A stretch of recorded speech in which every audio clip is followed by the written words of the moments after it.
Whenever you're ready. Much of proverbial wisdom suggests that healing from trauma is inevitable, that salvation from the demons that haunt us is just around the corner. Time heals all wounds. It's always darkest before the dawn. Since everyone's journey to healing is different, these tried and true maxims may resonate with some people, but I suspect that for most trauma survivors, the road to recovery is arduous and ongoing. It takes deliberate intervention, hard work, and most of all, courage. In the last 13 years since I was sexually assaulted, one of the things that has continually given me hope is hearing stories of other trauma survivors. Knowing that I'm not alone and seeing evidence that people can live full and happy lives after experiences of deep suffering has helped me to focus on all the joy and possibility in the world rather than allow a single, violent event to dictate the course of my future. Yet for all the times I've encouraged others to share their story, I've never had the strength to speak my own experience and emotions aloud in full to anyone.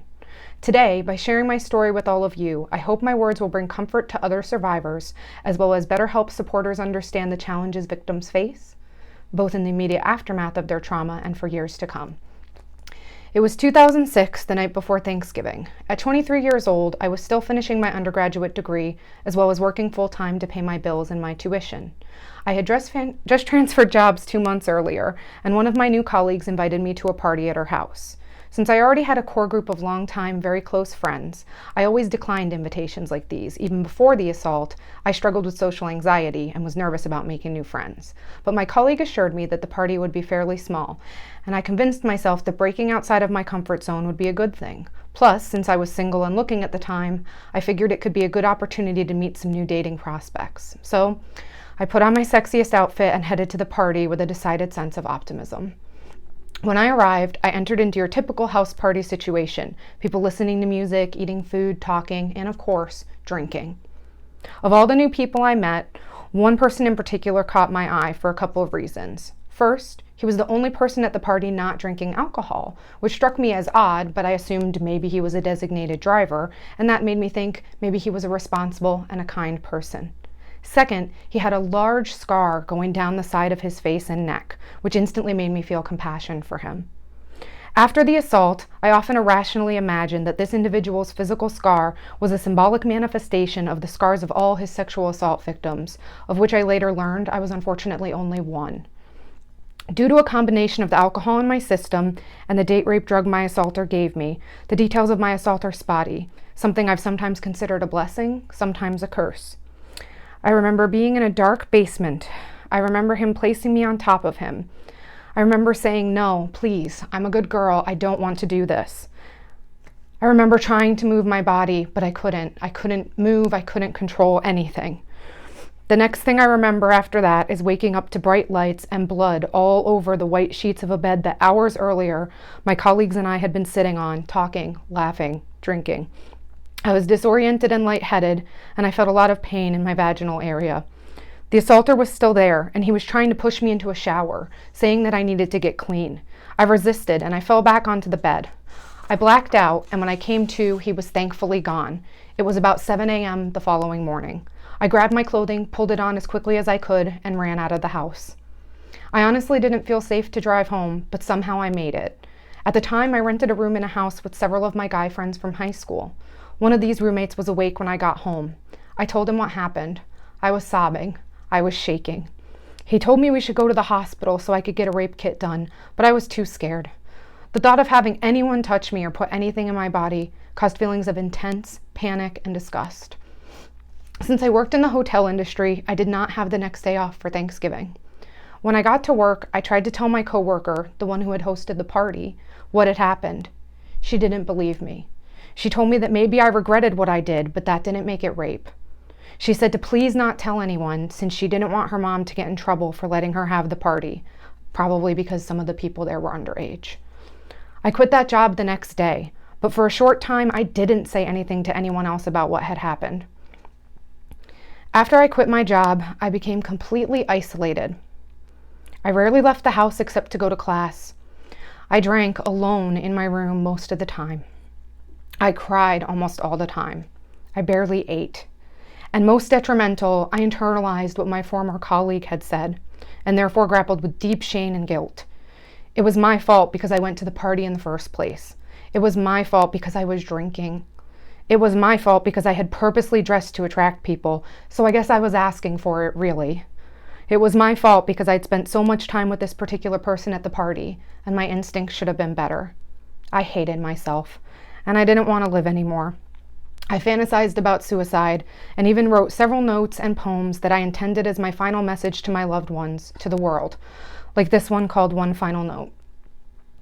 I can't move forward without going backward, and I can't go backward without falling into patterns, into despair, into fear, into myself, never to escape from isolation.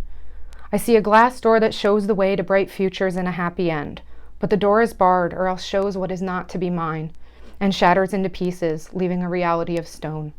Behind the door is a mirror lit by cold moonlight, and in it my face is like an empty host, wet and radiating eyes, screaming out a plea that my lips could never utter, and neither can my pen. Goodbye. I had become a victim and nothing more. And I didn't think that would ever change, so life was no longer worth living. Luckily, I've always been a person averse to pain and afraid of the unknown, and these two fears kept me from killing myself. But the drastic emotional changes that I had underwent during this time did not go unnoticed by my family, my friends, my fellow students, and my teachers. I kept telling everyone I was fine, that I was just sick, not feeling well. But one of my professors, a close confidant and friend, wasn't buying it. So I told her a very small portion of what was going on. She supported me and comforted me. But she also encouraged me to go to the police, not only for myself, but to help protect others. But I couldn't do it alone. So I finally got the courage to tell my mom, my best friend, what had happened to her baby girl. She was devastated. But as always, she was a pillar of strength, and she took me to the police station to report this crime. And now we come to the part of the story that is, perhaps surprisingly, the hardest for me to relive. The police detective assigned to my case did not believe me. He berated me. His words were almost an exact echo of what my coworker had said, but with much more derision. Still, I kept following up on my case, and I kept getting the same answer. We cannot locate the accused party. He isn't at his home. This went on for weeks. Finally, during one of my many drunken nights alone in my room, I decided to take matters into my own hands. I began to research the person who assaulted me, and what I found quickly and easily through a general internet search was that this man had a long history of criminal charges and convictions, including sexual assault charges, and that the reason he was currently in jail in the same city where I had reported to the police was on another sexual assault case. I was livid, but even when I told the police this information, they continued to say that I didn't have any evidence, that my case wasn't valid, and that I just needed to deal with the fact that I regretted a decision I had made.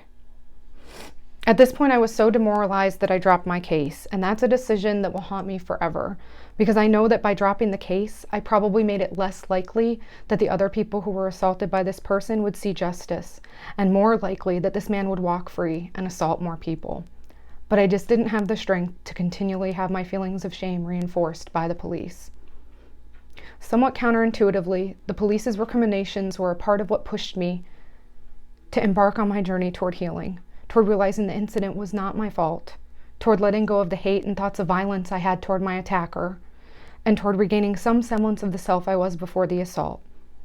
To paraphrase post-trauma author and coach Michelle Rosenthal, I wanted to reject the changes that trauma had wrought on my life, changes that I didn't choose, and initiate healing toward positive changes that I could choose.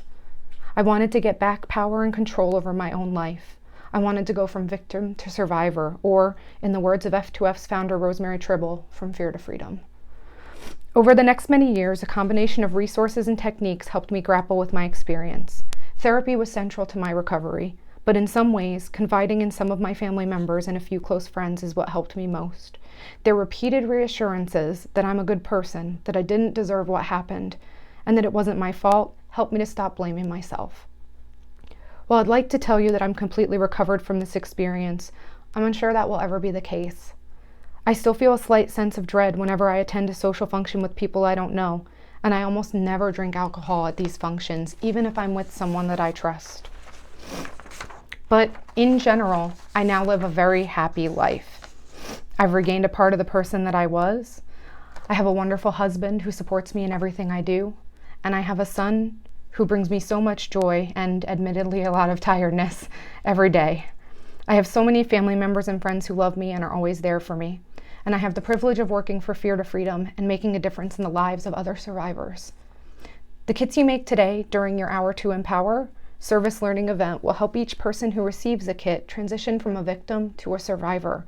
I hope that after hearing my story and participating in the Hour to Empower today, you'll feel confident being the change in your community going forward, to help combat and prevent sexual assault in your community, and to help support victims of sexual violence. Thank you.